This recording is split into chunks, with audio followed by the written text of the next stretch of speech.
الحمد للہ وکفا والصلاة والسلام علی عباده الذین اصطفى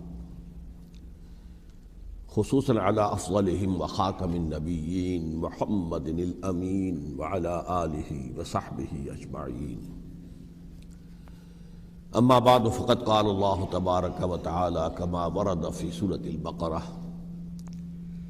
اعوذ باللہ من الشیطان الرجیم بسم اللہ الرحمن الرحیم ولا تقولوا لمن يقتل في سبيل الله اموات بل احياء ولكن لا تشعرون.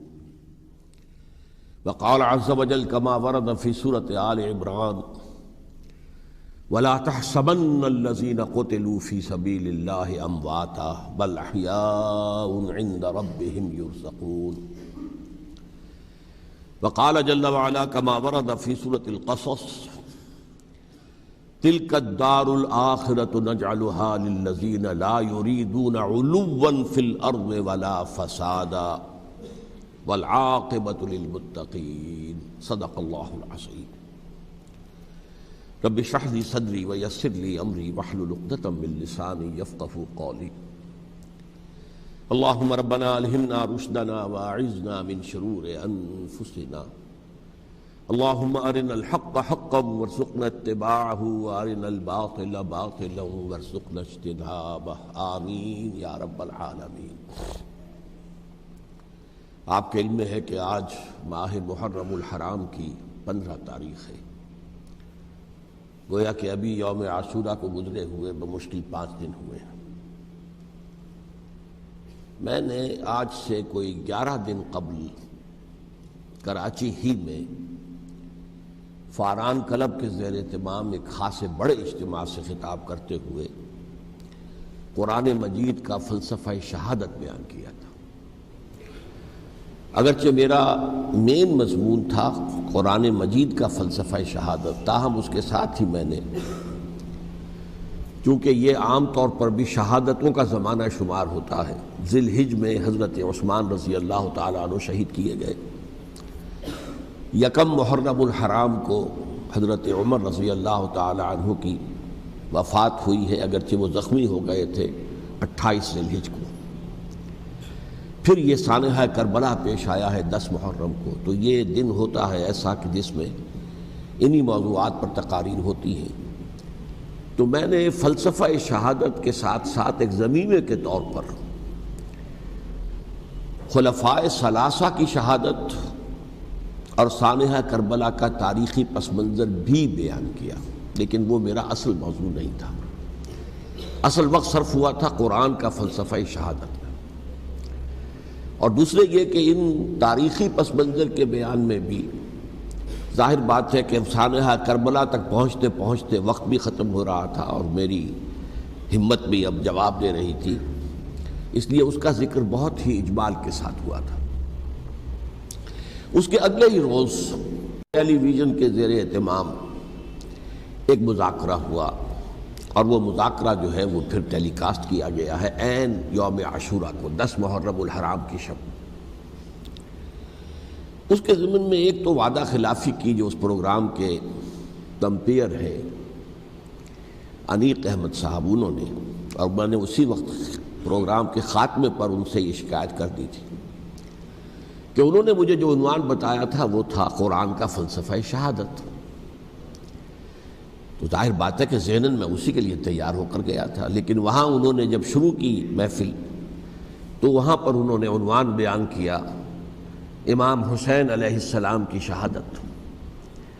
اب یہ اگرچہ یقیناً ان میں باہمی تعلق تو ہے، لیکن یہ کہ بہت کافی فرق ہے کہ ایک آپ فلسفہ شہادت سے چل کر اور شہادت حضرت حسین رضی اللہ تعالیٰ عنہ تک پہنچے، اور ایک یہ ہے کہ اصل موضوع ہوئی ہے. بہرحال جو بھی اس وقت، تو اب ظاہر بات ہے کہ کوئی اور شکل نہیں تھی، جو بھی گفتگو ہوئی اس میں میں نے وہ پورا حصہ لیا. لیکن دوسری زیادتی انہوں نے یہ کی کہ اس میں سے میرے بیان کے بہت سے حصوں کو حذف کر دیا. اس کاٹ چھانٹ سے ایک تو میرا نقطہ نظر پورے طور پر قارئین یا ناظرین کے سامنے نہیں آ سکا، سامعین کے سامنے نہیں آ سکا، اور دوسرے اس سے کچھ مغالطے بھی پیدا ہوئے ہیں۔ تو میں نے یہ سوچا کہ اب یہاں اس جمعے میں میں ان کی وضاحت کر دوں، اسی لیے باصرار میں نے یہ موضوع رکھوایا کہ سانحہ کربلا کا تاریخی پس منظر کیا ہے۔ الحمدللہ کہ جہاں تک وہ مذاکرہ جو ان کے ریکارڈنگ روم میں اسٹوڈیو میں منعقد ہوا وہ بہت ہی پرامن، بہت اچھے انداز میں ہوا، اور اس میں کوئی یعنی یوں سمجھیے کہ زیادہ آرگیومنٹ جسے کہتے ہیں اس کی بھی ضرورت پیش نہیں آئی۔ عموماً تمام باتوں پر کنسنسس اور ایک طرح کا اجماع سامنے آیا، اور اس کا خاص سبب یہ ہے کہ میرے علاوہ سنی علماء میں سے تو مولانا احترام الحق تھانوی صاحب تھے، اور وہ بھی بہت صلح کل قسم کے آدمی ہیں، اور شیعہ حضرات میں سے جو دو حضرات تھے وہ بھی نہایت معقول، نہایت سنجیدہ اور نہایت شرافت اور مروت کا مجسمہ نظر آئے۔ ان میں سے ایک صاحب سے میری پرانی یاد اللہ ہے، علامہ ڈاکٹر قلب صادق، ان کا تعلق لکھنؤ سے ہے، اور یہ میرے اندازے میں پوری طریقے سے نہیں کہہ سکتا، اس وقت جو بر عظیم پاک و ہند میں نامور علماء ہیں اہل تشیع کے، ان میں سے یہ چوٹی کی شخصیت ہے، اس میں کسی شک و شبے کی گنجائش نہیں، بہت مسلم عالم دین ہے، نہ صرف عالم دین ہے بلکہ ڈاکٹریٹ بھی انہوں نے کی ہوئی ہے۔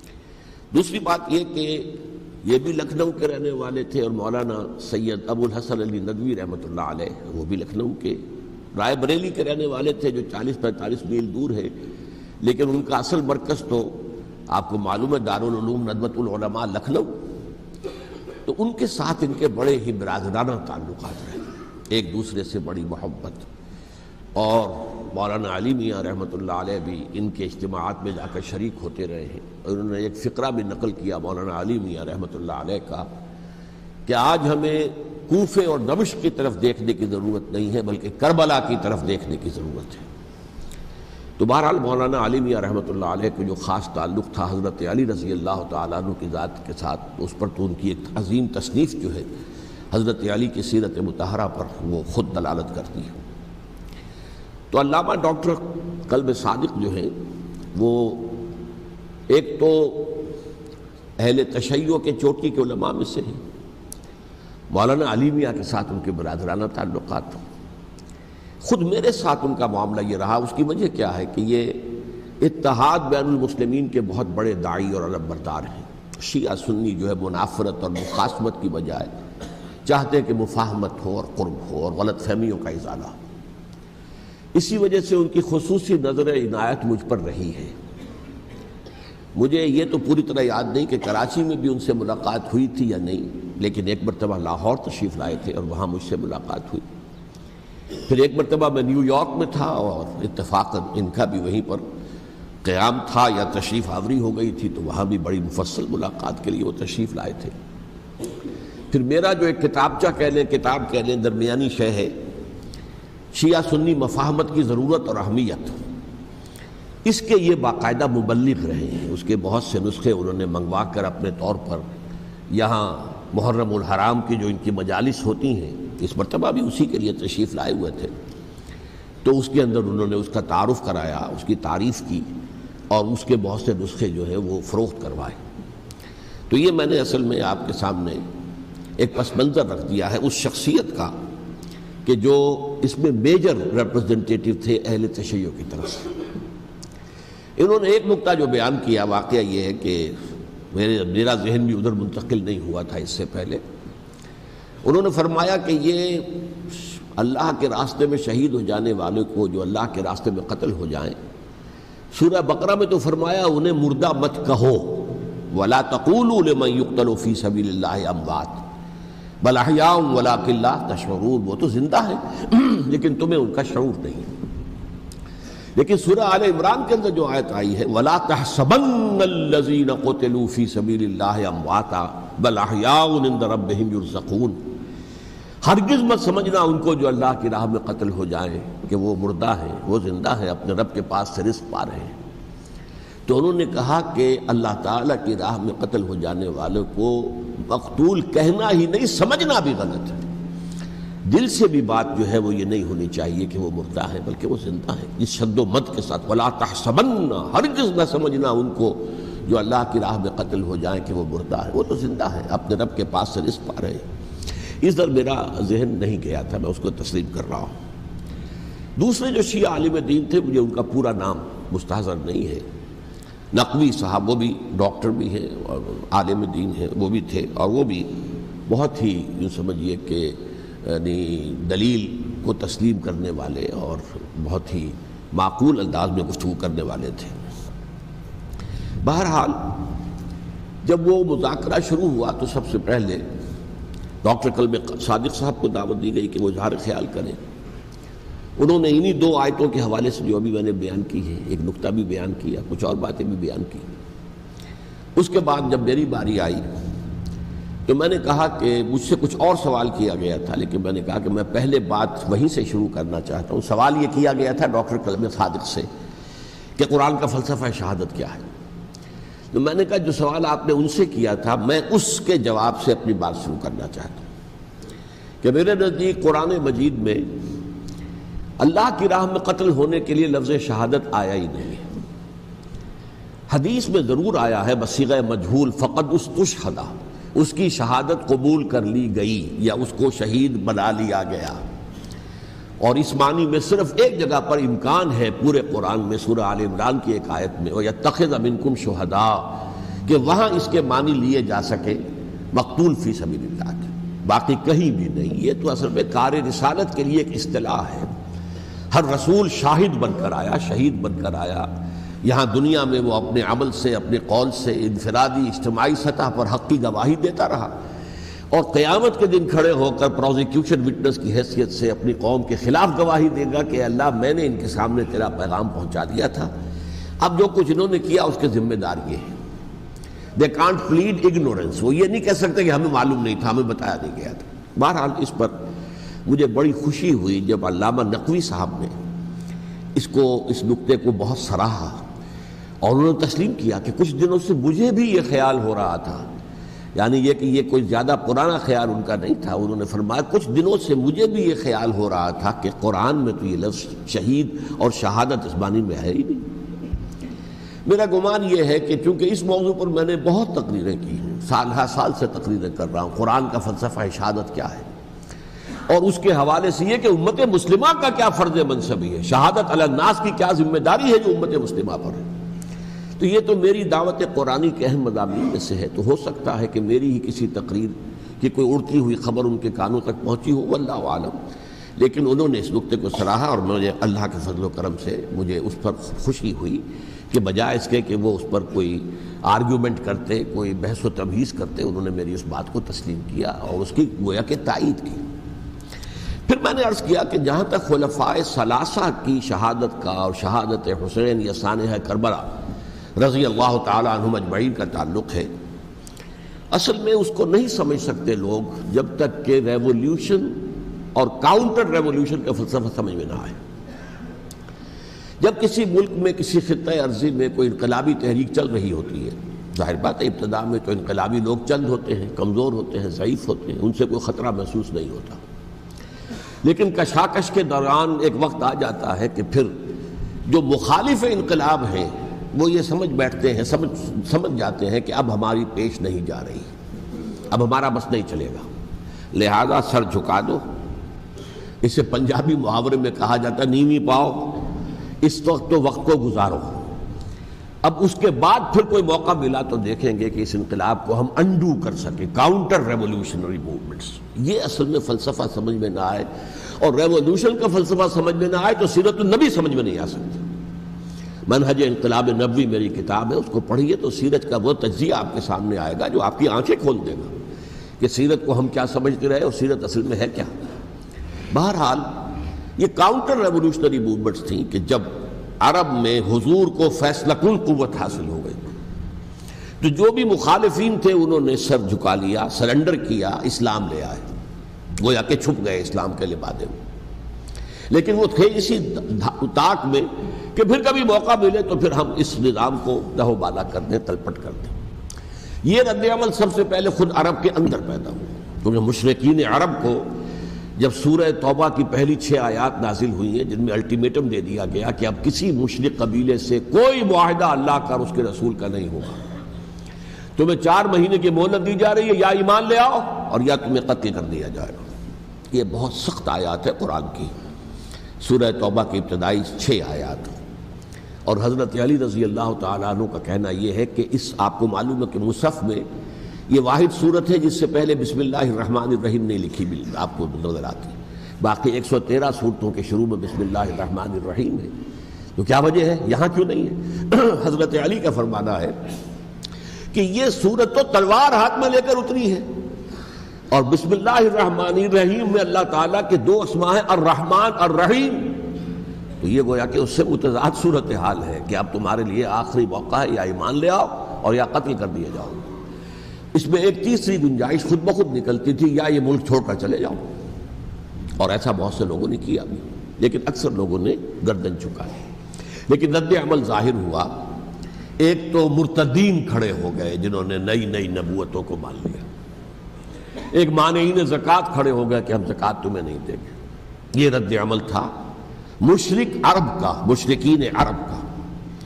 اور حضرت ابو بکر رضی اللہ تعالیٰ عنہ کے دفتر فضائل کا یہ بڑا اہم باب ہے، ود این آئرن فسٹ، حالانکہ وہ بہت رقیق القلب، کمزور نحیف الجثہ انسان تھے، لیکن یہ کہ عظیمت کوہ ہمالیہ جو ہے ان کے اندر ظاہر ہوئی ہے، ود این آئرن فسٹ انہوں نے ان ساری جو رد عمل کی جو تحریکیں تھیں انہیں کچل کر رکھ لیا، اور پھر پورے عرب کو گویا کہ اثر نو اس میں اسلام کے نظام کو کنسولیڈیٹ کر کے حضرت عمر کے حوالے کر دیا رضی اللہ تعالیٰ عنہ۔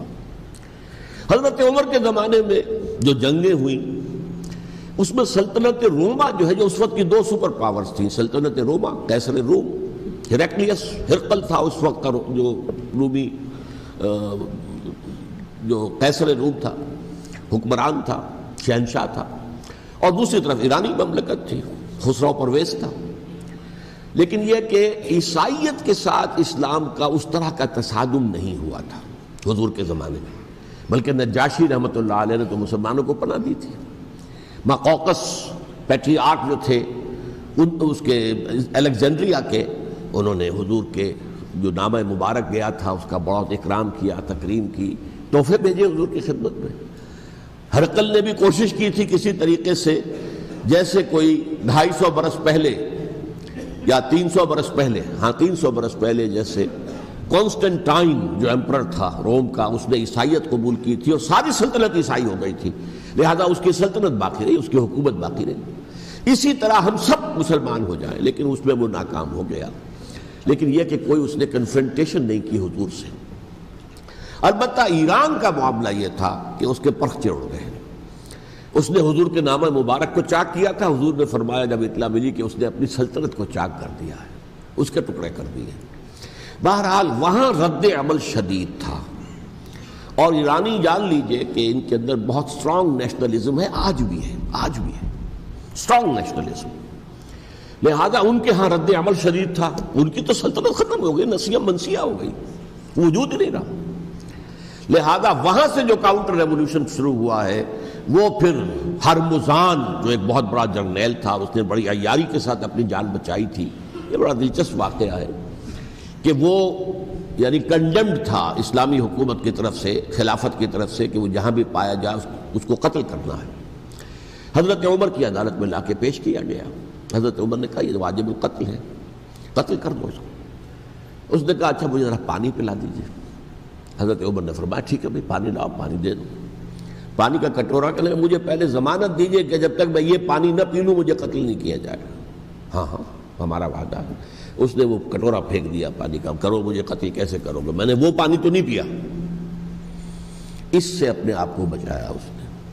بہرحال آپ اختلاف کر سکتے ہیں کہ حضرت عمر کو اس عذر کو قبول نہیں کرنا چاہیے تھا، لیکن بہرحال ان کی اپنی مروت اور شرافت تھی کہ اپنے وعدے کا پاس کیا۔ اس کی سازش سے ابو لولو فیروز اس نے حضرت عمر کو شہید کیا۔ یہ گویا کہ دوسری کاؤنٹر ریولوشنری موومنٹ تھی۔ انہوں نے یہ سمجھا تھا کہ یہ ساری چکی جو چل رہی ہے، جیسے چکی کی ایک کلی ہوتی ہے، وہ کلی جگہ سے ہٹ جائے تو چکی کیسے چلے گی؟ یہی بات حضرت علی نے فرمائی تھی حضرت عمر سے رضی اللہ تعالی عنہما جب شام کے محاذ پر کچھ پسپائی سی ہو رہی تھی تو حضرت عمر نے ارادہ کیا میں خود جاؤں گا محاذ پر اور کمانڈ کروں گا۔ حضرت علی رضی اللہ تعالیٰ عنہ نے فرمایا کہ نہیں امیر المومنین آپ مت جائیں، چکی اسی وقت تک چلتی ہے جب تک کہ کلی گڑی ہوئی، آپ کلی ہیں اس وقت اس نظام کی جس کے گرد یہ اسلام کی چکی گھوم رہی، آپ مت جائیں۔ لہذا حضرت عمر نے ان کی بات مانی، اس قدر صائب مشورہ تھا جو دیا تھا۔ بہرحال انہوں نے یہ سمجھا تھا کہ عمر ہی کے بل پر چل رہا ہے یہ سب کچھ، لہذا عمر کو بیچ سے ہٹا دینے سب بیٹھ جائے گا۔ لیکن ظاہر بات ہے کہ محمد الرسول اللہ کی بنائی ہوئی عمارت صلی اللہ علیہ وسلم اتنی کمزور نہیں تھی۔ اس کے بعد حضرت عمر کے انتقال کے بعد حضرت عثمان کا انتخاب ہوا، اور حضرت عثمان کے بھی 10 سال پہلے جو ہے وہ بالکل حضرت عمر کی جو دور خلافت ہے اس کے بالکل مشابہ ہے، مماثل۔ ہمارے ذہنوں میں یہ تصور بٹھا دیا گیا ہے کہ سارے 12 سال شاید فتنہ ہی فتنہ رہا، فساد ہی فساد رہا، دنگا رہا، لڑائی رہی۔ نہیں، 10 سال پورا امن، اور جس طریقے سے فتوحات کا سیلاب حضرت عمر کے زمانے میں جا رہا تھا اسی طریقے سے حضرت عثمان کے 10 سالوں کے دوران گیا۔ آخری 2 سالوں میں ایک فتنہ اٹھا ہے، یہ فتنہ کیا ہے اس کو سمجھ لیجیے۔ مذاہب کی جو 3 سے کنفرنٹیشن ہوئی تھی، ایک تو یہ کہ مملکتوں میں سے مملکت ہرقل، مملکت روم، مملکت ایران، رومی سلطنت کی 2 ٹانگیں مسلمانوں نے توڑ دی، شمالی افریقہ سے نکال دیا، مغربی ایشیا سے نکال دیا، لیکن یورپ میں وہ قائم تھا، اس کی سلطنت تھی، لیکن ایرانی سلطنت کا بالکل تیا پاچا ہو گیا، ختم ہو گیا۔ اسی طریقے سے 3 مذاہب سے کنفرنٹیشن ہوئی، مشرکین عرب سے، اس کا میں بیان کر چکا ہوں، ان کا پہلا وار حضرت ابوبکر کے عہد خلافت میں ہو گیا۔ دوسرے جو عیسائیوں کا معاملہ تھا ان سے بھی کوئی تصادم نہیں ہوا حضور کے حیات طیبہ کے دوران، لیکن جو یہودیت بطور مذہب، اس کو ظاہر بات ہے کہ اسلام نے اس کو ختم کیا تھا کم سے کم جزیرہ نما عرب سے۔ مدینے میں 3 قبیلے تھے جو اپنی غداری کی وجہ سے اور اپنی صلح کو توڑنے کے جرم کی پاداش میں 2 نکالے گئے، اور تیسرا جو ہے اس کے تمام جو بھی جوان افراد تھے انہیں قتل کیا گیا۔ پھر خیبر پر حملہ کیا گیا اور خیبر کو جو ہے فتح کیا گیا، وہ یہودیوں کا بہت بڑا گڑھ تھا، اور جو مدینے سے نکالے گئے تھے وہ بھی وہیں جا کر مقیم ہو گئے تھے۔ تو اس اعتبار سے، اور پھر یہودی اپنے آپ کو سمجھتے تھے اللہ کی طرف سے دنیا میں جو نمائندہ جو ہے امت وہ ہم ہیں، اب انہیں معزول کر کے امت محمد کو وہاں پر کھڑا کر دیا گیا صلی اللہ علیہ وسلم۔ لہٰذا وہ بہت زیادہ جو سمجھیے ایگریوڈ، سب سے زیادہ جن کو گزند پہنچا ہے حضور کے دست مبارک سے، وہ یہودی تھے۔ لہذا ان کا جو رد عمل آیا ہے وہ ہے جس کے نتیجے میں حضرت عثمان شہید ہوئے، حضرت علی شہید ہوئے، حضرت حسین شہید ہوئے۔ اب اس چیز کو اچھی طرح سمجھیے، یہ جو رد عمل ہے یہ ایک شخص کے ذریعے سے آیا، اور اسی لیے بعض لوگ یہ سمجھتے ہیں کہ یہ خامخواہ کی کہانی ہے، کیا ایک آدمی اتنا بڑا کام کر سکتا؟ عبداللہ ابن سبا ایک یہودی جو اسلام کا لبادہ اوڑھ کر حضرت عثمان کے عہد خلافت میں مدینے میں آ گیا، ٹھیک، اس کے بارے میں تو میں بعد میں عرض کروں گا، لیکن ایک شخص کیا کچھ کر سکتا ہے اس کی مثال بس دے دوں آپ کو۔ پہلے حضرت مسیح علیہ السلام کے پورے دین کو ایک شخص نے ختم کر دیا، سینٹ پال جسے دنیا جانتی ہے جس کے نام سے، توحید کو تثلیث میں بدل دیا۔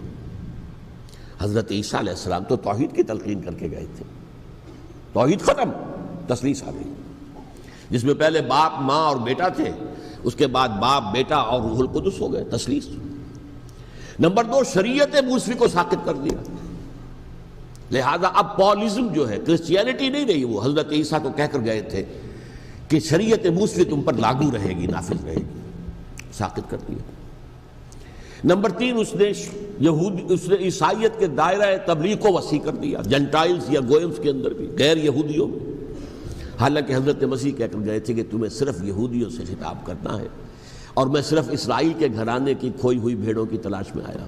اب آپ دیکھیے حضرت مسیح کے فوراً بعد اور حضرت مسیح کی زندگی کے دوران جب تک کہ وہ موجود تھے، وہ بدترین دشمن تھا حضرت مسیح علیہ السلام کا۔ بعد میں لبادہ اوڑھا، اور یہ کہ مجھے مکاشفہ ہوا ہے، مکاشفے میں مسیح سے میری ملاقات ہوئی ہے، میں ان پر ایمان لے آیا ہوں، اور پھر اس نے اپنے زہد اور دینداری کا جو بھی فراڈ تھا اس کے نتیجے میں اپنی حیثیت بنا لی، دین مسیحی کو بالکل ختم کر دیا۔ آج کہاں ہے وہ دین مسیحی؟ دی 100 کے مصنف نے بھی صاف لکھا ہے کہ جب تک حضرت مسیح دنیا کے اندر موجود تھے عیسائیت کی حیثیت یہودیت نے ایک فرقے سے زیادہ نہیں تھی، یہودیوں کا ایک فرقہ، ایک جماعت بس۔ یہ سینٹ پال ہے جس نے اسے ایک مستقل مذہب کی حیثیت اختیار کی ہے۔ تو اٹ شوڈ بی کالڈ پالزم، اور یہ ایک آدمی کا کارنامہ۔ اسی طریقے سے یہ تو ہو گیا حضرت مسیح کے فوراً بعد، رفع سماوی کے فوراً بعد۔ 1500 برس کے بعد ایک تحریک چلی ہے یورپ کے اندر، اصلاح مذہب، اور اس کی پشت پر بھی یہودی ذہن تھا۔ یہودی ذہن نے عیسائیت کو 2 حصوں میں تقسیم کر دیا، کیتھولک اینڈ پروٹیسٹنٹس، اور پروٹیسٹنٹس کو اپنا اعلی کار بنایا۔ یہ ایک علیحدہ مضمون ہے جس پر میں تفصیل میں نہیں جانا چاہتا، میری کتاب بھی موجود ہے اس موضوع پر، سابقہ اور موجودہ مسلمان امتوں کا ماضی، حال و مستقبل، اس میں نے تفصیل بیان کی۔ یہ جو تقسیم ہوا ہے تو وہ پہلی بات ایک یہودی، جیسے کہ علامہ اقبال نے، مارکس بھی تو ایک یہودی تھا نا، تو ابلیس کی مجلس شورا میں بڑا پیارا شعر ہے، وہ یہودی فتنہ گر، وہ روح مصدق کا بروز، ہر قبا ہونے کو ہے اس کے جنوں سے چاک چاک۔ یہ ایک یہودی فتنہ گر مارکس نے وہ تصور دنیا کو دیا جس نے عظیم انقلاب برپا کیا روس کے اندر، بولشوک ریولوشن، اور جو پھر آدھی دنیا تک پھیل گیا۔ آج سے 50 سال پہلے امریکہ کانپتا تھا، روس کے سامنے کھڑا ہوا کانپ رہا تھا، اس لیے کہ روس سائنٹیفک ترقی میں امریکہ سے بہت آگے تھا، اس کے ایسٹروناٹس پہلے گئے ہیں خلا کے اندر، امریکہ تو بہت پیچھے تھا۔ بہرحال اس نے جس طریقے سے USSR کا خاتمہ کرایا ہے وہ ایک علیحدہ بات ہے، میں اس وقت اس طرف نہیں جانا چاہتا، لیکن جان لیجئے کہ وہ ایک شخص کا کارنامہ، وہ یہودی فتنہ گر، وہ روح مصدق کا بروز، ہر قبا ہونے کو ہے اس کے جنوں سے تار تار۔ اسی طرح وہ عبداللہ ابن سبا، یہودی فتنہ گر۔ آج اہل تشیع میں سے بعض حضرات کہتے ہیں کہ یہ عبداللہ ابن سبا یہ تو افسانوی شخصیت ہے، اس کی حقیقت کوئی تھی ہی نہیں، حالانکہ ان کی اپنی کتاب میں رجال کشی کے اندر اس کا ذکر موجود ہے، اور یہ بھی موجود ہے کہ حضرت علی رضی اللہ تعالیٰ عنہ نے اپنے عہد خلافت میں اسے زندہ جلوایا ہے۔ اس کی وجہ کیا تھی؟ یہ آیا مدینے کے اندر اسلام کا لبادہ اوڑھ کر، اس نے چند عقیدوں کی اشاعت شروع کی۔ سب سے پہلے حضرت علی تو خدا ہیں، گاڈ انکارنیٹ، اوتار کا تصور، جیسے ہندوؤں میں ہے رام چندر جی خدا کا اوتار، اور عیسائیت میں بھی پہلے گاڈ انکارنیٹ کا تصور تھا کہ حضرت مسیح خدا کا اوتار ہے، انکارنیشن آف گاڈ۔ تو اس نے کہا کہ حضرت علی تو خدا کا اوتار ہے، خدا ہے۔ نمبر 2، اس نے کہا کہ ہر نبی کا ایک وصی ہوتا ہے جس کے حق میں وہ وصیت کرتا ہے، تو حضور صلی اللہ علیہ وسلم کے وصی حضرت علی ہیں، لہذا خلیفہ تو اول روز سے حضرت علی ہیں، حضرت ابو بکر، حضرت عمر، حضرت عثمان یہ تو غاصب ہیں، اور حضرت عثمان کی خلافت تھی اس وقت تو خاص طور پر۔ پھر اس نے جو قبائلی عصبیت تھی اسے بھڑکایا۔ پرانی جو عصبیت چل رہی تھی قریش کے اندر، وہ 2 گھرانے ایک دوسرے کے مد مقابل تھے۔ دیکھیے، ایک ہوتا ہے قبیلہ، ایک ہوتا ہے گھرانہ۔ ہمارے پنجاب میں ایک قبیلہ ہے وٹو قبیلہ، اس کے گھرانے بہت سے، مانے کے، لالے کے، سجے کے، شامد کے، یعنی کوئی لالا تھا ان میں سے بڑا، ان کے بیٹے ہو گئے لالے کے، ان کی اولاد، خاندان یہ کہلاتے ہیں۔ قبیلہ ایک، یہ وٹو قبیلہ۔ تو قبیلہ تھا قریش، اس میں گھرانے بہت تھے، بنو ہاشم، بنو امیہ، بنو تیم، بنو عدی، یہ بہت سے گھرانے تھے۔ تو چوٹی کے 2 گھرانے جو تھے وہ بنو ہاشم اور بنو امیہ، ان کے درمیان چپقلش تھی، مقابلہ، مسابقت، اور یہ مسابقت فی الخیر بھی ہوتی تھی۔ اگر انہوں نے غریبوں کو کھانے کھلائے ہیں تو ہم ان سے بڑھ کر کھلائیں گے، اگر وہ حاجیوں کی خدمت کرتے ہیں تو ہم ان سے بڑھ کر کریں گے۔ تو ان کے اندر یہ مسابقت فی الخیر بھی تھی، لیکن چپقلش تھی کہ کوئی ہم سے آگے نہ نکل جائے، وہ سمجھتا تھا وہ آگے نہ نکل جائے۔ اس شخص نے اس پرانی عصبیت کو تازہ کیا کہ حضور تو بنو ہاشم میں سے تھے، لہذا خلافت حق ہے بنو ہاشم کا، یہ غاصب ہیں۔ اس سے پہلے 2 خلفاء جو تھے وہ نہ بنو ہاشم سے تھے نہ بنو امیہ سے تھے۔ حضرت ابو بکر بنو تیم میں سے تھے، چھوٹا قبیلہ تھا۔ حضرت عمر بنی عدی میں سے تھے، وہ بھی چھوٹا قبیلہ تھا۔ یہ حضرت عثمان پہلے خلیفہ جو بنو امیہ میں سے تھے، جن کی پرانی چپقلش بنو ہاشم سے تھی۔ اب اس کو موقع مل گیا کہ پرانی قبائلی عصبیت کو بھڑکائے۔ یہ ہے اصل میں اس فتنے کا پس منظر عبداللہ ابن سبا نے جو آ کر پھیلایا ہے، اور اس کی تفصیل میں اس وقت میں نہیں جا سکتا، کیسے یہ فتنہ پروان چڑھا، کیا انہوں نے اسٹریٹجی اختیار کی کہ یہ کیا کرتے تھے، گروہ بنا کر بھیجتے تھے لوگوں کو، کوفے میں جاؤ تو وہاں پر دمشق کے گورنر کے خلاف اور مصر کے گورنر کے خلاف الزامات لگاؤ، اس نے یہ کیا، وہ غبن کر گیا، وہ یہ کر گیا، وہ خیانت کر رہا ہے، وہ رشتہ داروں کو پال رہا ہے، اور عثمان کے خلاف بھی تقریریں کرو رضی اللہ تعالیٰ عنہ۔ دمشق میں جاؤ تو کوفے کے گورنر کے خلاف، کیونکہ دمشق کے گورنر کے خلاف بات کرو گے تو لوگوں کو معلوم ہوگا کہ یہ جھوٹ بول رہے ہیں، لیکن یہ کہ وہاں تو تم بات کرو کوفے کے گورنر کے خلاف اور مصر کے گورنر کے خلاف اور حضرت عثمان کے خلاف۔ مصر میں جاؤ تو بات کرو کوفے کے اور شام کے گورنر کے خلاف اور حضرت عثمان کے خلاف۔ یہ انہوں نے ایسا اٹھایا، اور اس زمانے میں آپ کو معلوم ہے ذرائع رسل و رسائل تھے نہیں، نہ اس فتنے کی پتہ چل سکا جب تک کہ وہ فتنہ جو ہے پوری طرح برگ و بار لا کر تراور درخت نہیں بن گیا۔ اس کے نتیجے میں حضرت عثمان رضی اللہ تعالیٰ عنہ شہید ہوئے، اور خلیفہ پھر حضرت علی رضی اللہ تعالیٰ عنہ کو انہی سبائیوں نے، جنہوں نے گھیراؤ کیا تھا، جنہوں نے حضرت عثمان کو شہید کیا ہے، یہی حضرت علی رضی اللہ تعالیٰ عنہ کے ارد گرد ہو گئے۔ اور حضرت علی رضی اللہ تعالیٰ عنہ بھی نہیں چاہتے تھے خلافت کی بیعت لینا، لیکن آخر کیا کرتے؟ کیا وہ امت کو بغیر خلیفہ کے چھوڑ دیتے؟ حضرت زبیر سے کہا گیا، انہوں نے نہیں مانا، رد کر دی بات۔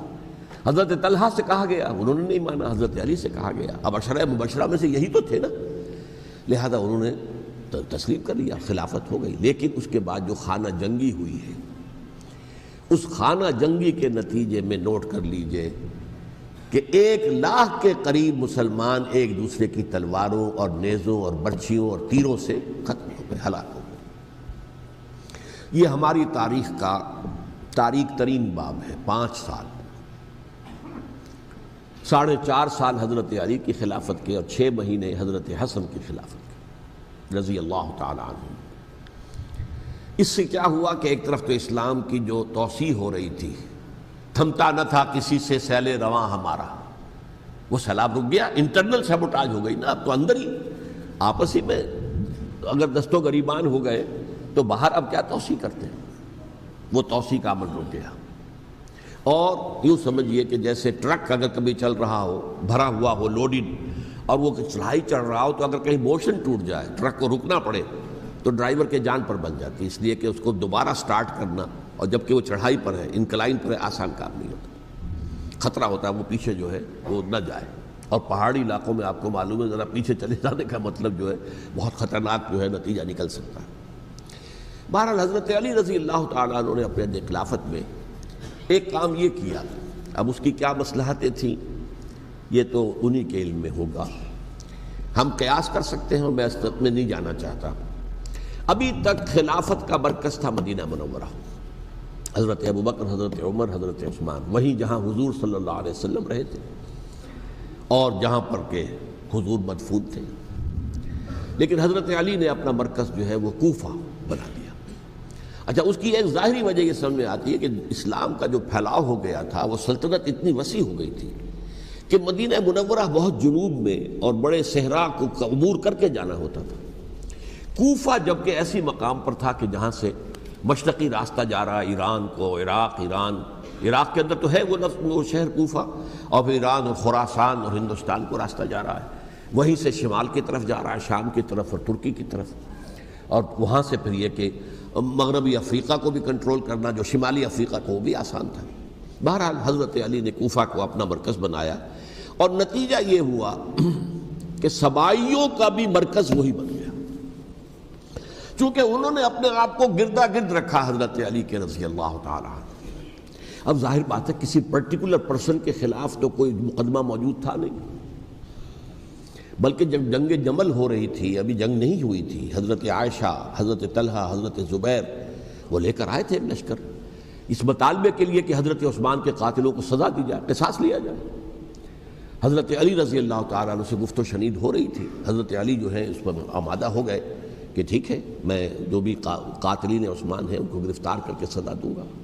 عین اسی وقت کوفے کی مسجد کے اندر جو ہے 10,000 کا مجمع کھڑا ہو گیا، ہم سب قاتل عثمان ہیں، لو ہم سے بدلہ کہاں سے لوگے. اور انہوں نے کیا کیا, جاتے ہی جنگ چھیڑ دی. اور جب چھڑ جائے تو یا مرو یا مارو, اس کے سلاوت کوئی چارہ کار ہوتا ہی نہیں. ایک رات میں 10,000 مسلمان شہید ہوئے, جن میں 2 عشرہ مبشرہ میں سے حضرت زبیر اور حضرت طلحہ رضی اللہ تعالیٰ عنہ. تو یہ صورت تھی, سبائیوں نے گھیراؤ کیا حضرت علی کا رضی اللہ تعالیٰ. حضرت معاویہ دعوے دار نہیں تھے خلافت کے, قطعاً نہیں. ان کا صرف ایک دعویٰ تھا, اور وہ یہ تھا کہ عثمان کے قاتلوں کو گرفتار کرو, یا خود سزا دو یا ہمارے حوالے کرو, ہم اس سے قصاص لیں گے. اس لیے کہ قبیلہ بنو امیہ کا تھا اور حضرت امیر معاویہ بنو امیہ میں سے, تو ایک خاندانی طور پر جو ہے ہم قصاص لیں گے ان سے جنہوں نے قتل کیا ہے حضرت عثمان کو. لیکن یہاں ظاہر بات ہے کہ حضرت علی رضی اللہ تعالیٰ عنہ کی طرف سے مطالبہ یہ ہوتا تھا, تم پہلے میری بیعت کرو, میرے ہاتھ مضبوط کرو تاکہ میں ان کے خلاف کوئی اقدام کر سکوں. لیکن انہیں یہ اندازہ تھا کہ اگر میں نے بیعت کی تو ظاہر بات ہے کہ حضرت علی تک پہنچنے سے پہلے مجھے گردن بڑھا دیں گے یہ لوگ, اس لیے کہ سبائی جو ہے وہ آپ کو گھیرے ہوئے. بہرحال ایک عجیب الجھاؤ, ایک ڈائلیما تھا جس کی وجہ سے یہ جنگ چلتی رہی. اور حضرت علی رضی اللہ تعالیٰ عنہ کو انہی کے شیعان علی ہی کے اندر سے وہ جماعت علیحدہ ہوئی تھی جس کو ہم خوارج کے نام سے جانتے ہیں, اور ایک خارجی ملجم ابن ملجم ہی نے حضرت علی کو شہید کیا رضی اللہ تعالیٰ عنہ. پھر حضرت حسن رضی اللہ تعالیٰ عنہ, اب دیکھیے کس قدر صحیح بات تھی جو حضرت علی رضی اللہ تعالیٰ عنہ نے فرمائی جب ان سے کہا گیا کہ کیا ہم آپ کے بیٹے حسن کے ہاتھ پر بیعت کر لیں رضی اللہ تعالیٰ عنہ. فرمایا نہ میں تمہیں اس کا حکم دیتا ہوں نہ میں اس سے روکتا ہوں, یہ تمہارا معاملہ ہے. امرہم شورا بینہم, تم اپنے باہمی مشورے سے جو فیصلہ کرو گے ٹھیک ہے, میں نہ حکم دیتا ہوں نہ روکتا ہوں. اس کا کیا مطلب ہے؟ باپ کے بعد بیٹے کی خلافت ہرگز حرام نہیں ہے, ورنہ کہتے کیسے ہو سکتا ہے میرا بیٹا, نہیں یہ نہیں کہا آپ نے. حضرت عمر سے بھی کہا گیا تھا کہ اپنے بیٹے کو نامزد کر دیں, عبداللہ ابن عمر کو, تو انہوں نے جواب میں کیا کہا, اسے تو طلاق دینی بھی نہیں آتی. انہوں نے اپنی کسی زوجہ کو طلاق دی تھی اور اس میں جو صحیح ترین طریقہ ہے وہ اختیار نہیں کیا تھا. انہیں طلاق دینی تک نہیں آتی تو میں اسے خلیفہ بنا دوں. یہ نہیں کہا تھا کہ باپ کے بعد بیٹا خلیفہ نہیں ہو سکتا, یہ تو نہیں تھا, کہیں حرام نہیں ہے, نہ کتاب و سنت میں, نہ کوئی حدیث ہے, نہ کہیں قرآن مجید میں. تو حضرت علی نے بھی فرمایا رضی اللہ تعالیٰ, نہ میں روکتا ہوں نہ حکم دیتا ہوں, یہ تمہارا اپنا معاملہ ہے. بہرحال حضرت حسن رضی اللہ تعالیٰ عنہ نے حضرت امیر معاویہ سے صلح کر لی, خلافت ان کے سپرد کر دی. دیکھیے میں حضرت ابوبکر, حضرت عمر, حضرت عثمان, حضرت علی کے ساتھ حضرت حسن کے دور خلافت کو بھی خلافت راشدہ میں سے سمجھتا ہوں. اور تبھی 30 سال پورے ہوتے ہیں اس حدیث کے مطابق کہ حضور نے فرمایا خلافت 30 برس رہے گی, پھر ملوکیت آ جائے گی. تو حضرت حسن کا بہت بڑا کارنامہ یہ ہے کہ اس خانہ جنگی کا دروازہ بند کر دیا. اور یہ پیشن گوئی تھی حضور کی صلی اللہ علیہ وسلم حضرت حسن کو, جب بچے تھے حضور کے انتقال سے پہلے, میرا یہ بیٹا مسلمانوں کے 2 گروہوں میں صلح کرائے گا, یہ حضور کی پیشن گوئی تھی. اور وہ پیشن گوئی حضرت حسن کے علم میں بھی ہوگی یقیناً. بہرحال انہوں نے صلح کی حضرت امیر معاویہ کے ساتھ رضی اللہ تعالیٰ عنہ, خلافت ان کے حوالے کر دی, اور کچھ شرائط تھیں طے ہو گئی. اللہ خیر صلی اللہ. حضور کی تو یہ پیشن گوئی جو ہے صحیح ثابت ہوئی کہ میرا یہ بیٹا مسلمانوں کے 2 بڑے گروہوں کے درمیان صلح کرا دے گا. اور سبائیوں نے انہیں طعنے دیے, یا عار المومنین, اے مومنوں کے لیے موجب عار, موجب شرم, تم نے بزدلی دکھائی ہے, تم نے امیر معاویہ کو خلیفہ تسلیم کر لیا, تم نے بزدلی دکھائی. معاذ اللہ ثم معاذ اللہ ثم معاذ اللہ. اب میں کچھ باتیں حضرت امیر معاویہ کے بارے میں کہنا چاہتا ہوں, اس لیے کہ وہاں اس میں نے حضرت معاویہ کے بارے میں یہ تو بہت شدت کے ساتھ کہا تھا, اور میں اب بھی اس پر قائم ہوں اور پوری طریقے سے قائم ہوں. میرا مستقل موقف یہی ہے کہ حضرت معاویہ رضی اللہ تعالیٰ عنہ کے دور خلافت کو ہم خلافت راشدہ میں شامل نہیں سمجھتے, اہل سنت میں سے کوئی بھی نہیں سمجھتا. لیکن اس کے ساتھ میں نے حضرت امیر معاویہ کے کچھ مناقب بھی بیان کیے تھے تاکہ پلڑا جو ہے ترازو کا اس کے دونوں پلڑے سامنے آ جائیں. لیکن یہ کہ وہ حصہ میرے اس بیان کا نکال دیا گیا, ختم کر دیا گیا. یہ میں نہیں جانتا کہ اس میں کیا مصلحت دیکھی گئی ہے. اس میں تو کسی کے لیے کوئی معاملہ ایسا نہیں تھا, کسی کے جذبات کو جو ہے وہ ٹھیس پہنچانے والا. جبکہ میں نے کہا وہ خلیفہ راشد نہیں تھے, صاف میں نے کہا, بلکہ وہ دور ملوکیت کا آغاز ان سے ہو گیا ہے۔ بلکہ جب ایک صاحب نے یہ کہا کہ کربلا کے بعد سے دور ملوکیت آ رہی تھی، تو میں نے کہا نہیں جناب، دور ملوکیت تو 20 سال پہلے پوری ہو چکی تھی، شروع ہو چکی تھی۔ حضرت امیر معاویہ کے بھی 20 سال جو ہے وہ دور ملوکیت میں شمار ہوتے ہیں۔ انہیں کسری العرب بھی کہا گیا، عرب کے کسریٰ، جو شہنشاہ ایران کا خطاب تھا، حضرت معاویہ رضی اللہ تعالیٰ عنہ کو کسری العرب کہا گیا، عرب کا کسریٰ یہ۔ لیکن دوسری طرف یہ ہے کہ وہ صحابی رسول ہیں رضی اللہ تعالیٰ، حضور کے برادر نسبتی بھی ہیں، حضور کے سالے ہیں، ان کی ہمشیرہ ام حبیبہ حضور کی زوجہ محترمہ ہیں، ام المومنین ہیں ام حبیبہ رضی اللہ تعالیٰ عنہ۔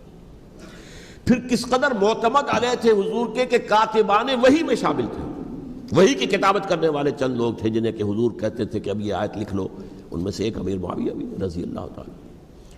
تو بڑے توازن کی ضرورت ہے۔ دیکھیے صحابہ کرام کا جہاں تک تعلق ہے، اہل سنت کا موقف یہ ہے کہ صحابہ کلہم عدول، صحابہ سب کے سب نیک نیت ہیں، اور ان کی روایت جو ہے قبول کی جائے گی، رد نہیں کی جائے گی، ان پر کوئی جرح و تعدیل نہیں ہوگی، اس لیے کہ ان کا تزکیہ محمد الرسول اللہ صلی اللہ علیہ وسلم نے کیا تھا۔ لہٰذا یہ تو ہو سکتا ہے کہ کسی صحابی سے کوئی خطا ہو جائے، لیکن وہ خطا اجتہادی ہوگی، نیت کی خطا نہیں ہوگی، نیت کی غلطی نہیں ہوگی۔ اگر کسی صحابی کی نیت پر حملہ کیا جائے تو یہ اصل میں طعن ہے، حملہ ہے حضور پر کہ وہ تربیت دے نہیں سکے اپنے ساتھیوں کو، معاذ اللہ ثم معاذ اللہ ثم معاذ اللہ، وہ تزکیہ کر ہی نہیں سکے۔ 3 جگہ جو قرآن میں آیا ہے یتلو علیہم آیاتہ ویزکیہم، تو کیا تزکیہ کیا؟ اگر ان کے قریب ترین ساتھی جو تھے، اگر ان کے اندر بھی بدنیتی تھی اور دنیا کی طلب تھی اور دنیا کے اندر اقتدار حاصل کرنے کا جذبہ تھا، تو پھر کیا تزکیہ کیا؟ معاذ اللہ ثم معاذ اللہ۔ لہذا صحابہ سب کے سب عدول ہیں، اور ان سے اختلاف ممکن ہے، لیکن ان کی نیت پر حملہ نہیں ہو سکتا۔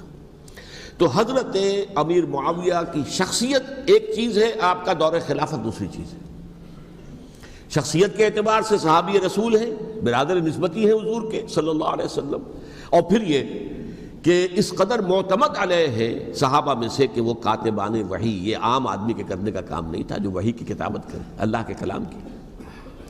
البتہ یہ ہے کہ جیسا کہ میں نے عرض کیا، ان کا دور خلافت راشدہ نہیں ہے، وہ ملوکیت کا دور ہے۔ یہ میں نے جیسا کہ عرض کیا، میں نے ایک صاحب نے جب یہ کہا کہ ملوکیت شروع ہو رہی تھی، میں نے کہا شروع نہیں ہو رہی تھی، ملوکیت تو 20 سال پہلے شروع ہو چکی تھی۔ اسی طریقے سے ایک صاحب نے کہا تھا کہ اسلام کو قائم کرنے کے لیے حضرت حسین میدان میں آئے، میں نے کہا یہ بھی غلط ہے، اسلام تو 60 سال پہلے قائم ہو چکا تھا، نبی اکرم صلی اللہ علیہ وسلم کے دست مبارک سے اسلام قائم ہو گیا، جاء الحق وزهق الباطل ان الباطل کان زہوقا، پھر 30 برس تک وہ کامل شکل کے اندر قائم رہا۔ تو اسلام جو ہے وہ جو ہے در حقیقت اب قائم کرنے والی بات نہیں تھی، البتہ اس کے اندر زوال شروع ہو گیا تھا، اس زوال کے عمل کو روکنے کے لیے حضرت حسین میدان میں آئے۔ یہ ایک چیز کو صحیح تاریخی پرسپیکٹو میں رکھنا، تو جس طرح سے دین کو قائم کرنے کے لیے نہیں، قائم تو کیا محمد رسول اللہ صلی اللہ علیہ وسلم والذین معہ رضی اللہ تعالیٰ عنہ، انہوں نے کیا تھا۔ ہاں اب جو ہے وہ اپنی اس شاندار حیثیت سے نیچے گرنے لگا تھا، وہ میں بعد میں عرض کروں گا کہ میں نے اسے کیا عرض کیا تھا کہ یہ اس زوال کو روکنے کے لیے کسی طریقے سے یہ اپنی اصل حقیقت میں قائم رہے، یہ حضرت حسین رضی اللہ تعالیٰ عنہ کی سعی تھی۔ اچھا، حضرت امیر معاویہ کے جو 20 سال ہیں وہ پورے امن، سکون، اطمینان، کوئی جھگڑا، کوئی فساد، کوئی اختلاف، کوئی باہمی فانت جنگی، کچھ نہیں، 20 سال۔ یہ بھی تاریخ کی بڑی چشم کشا حقیقت ہے جو عام طور پر لوگوں کے علم میں نہیں ہے۔ سبائی بھی دبکے رہے، حضرت امیر معاویہ کی حکومت اتنی مضبوط تھی، کنٹرول، کہ ان کو کچھ سر اٹھانے کا موقع نہیں ملا، موجود تھے، دبکے رہے۔ جیسا کہ میں نے کہا، ریولوشن کے آخری مرحلے پر آ کر جو مخالفین ہیں وہ دب جاتے ہیں کہ پھر دیکھیں گے موقع ملے گا تو پھر لیں گے ان سے حساب کتاب۔ 20 سال رہے ہیں پورے امن کے، 10 سال کے بعد یعنی درمیان میں ہے حضرت امیر معاویہ کا عہد خلافت۔ ایک صحابی جو کہ بزرگ صحابہ میں سے ہیں، مغیرہ ابن شعبہ رضی اللہ تعالی عنہ، وہ آتے ہیں اور وہ کہتے ہیں کہ دیکھیے امیر المومنین، کتنی بڑی خانہ جنگی رہی تھی مسلمانوں کی آپس میں، اور اب بھی اگر آپ کسی کو نامزد کیے بغیر چھوڑ گئے امت کو تو پھر خانہ جنگی ہو جائے. 1 لاکھ اس وقت جو ہے وہ ہلاک ہوئے تھے، نہ معلوم اب کتنے ہلاک. لہٰذا آپ اپنی زندگی ہی میں نامزد کر دیجئے کسی کو خلیفہ، ولی عہد بنا دیجئے. حضرت امیر معاویہ نے ابتداءً جو ہے انکار کیا نہیں، لیکن ان کے دلائل ایسے تھے وزنی، اور میں سمجھتا ہوں کہ وہ بات صحیح تھی جو مغیرہ ابن شعبہ نے کہی، اس لیے کہ اب صحابہ کرام میں سے جو کبار صحابہ تھے وہ تو سب دنیا سے رخصت ہو چکے تھے. اب تو یا صغار صحابہ رہ گئے تھے جو حضور کے زمانے میں بچے تھے، حضرت حسن، حضرت حسین، عبداللہ ابن زبیر، یہ بچے ہی تھے نا، یا تو وہ تھے، اور یا بالکل نو مسلم تھے. اور نو مسلموں میں بڑی تعداد وہ تھی جو ایرانیوں کی تھی، شامیوں کی تھی، ادھر کی تھی، ادھر کی تھی. تو ان کو تو ظاہر بات ہے کہ تربیت نبوی سے کیا خلافت راشدہ سے بھی اکثر و بیشتر کو کوئی حصہ ملا ہی نہیں تھا. تو اس صورت میں اب وہ اعلیٰ ترین معیار پر حکومت کے نظام کو قائم کرنا ممکن نہیں ہے. کوئی قبائلی عصبیت جب تک حکومت کی پشت پر نہیں ہوگی حکومت مستحکم نہیں ہوگی. یہ گویا کہ ایک جس کو کہتے ہیں کہ حقیقت بینی، واقعیت پسندی، ایک آئیڈیلزم ہے اور ایک ریئلزم ہے کہ آپ فیکٹس آن دی گراؤنڈ کو غور کریں، سوچیں اس کے اوپر اور پھر کوئی فیصلہ کریں.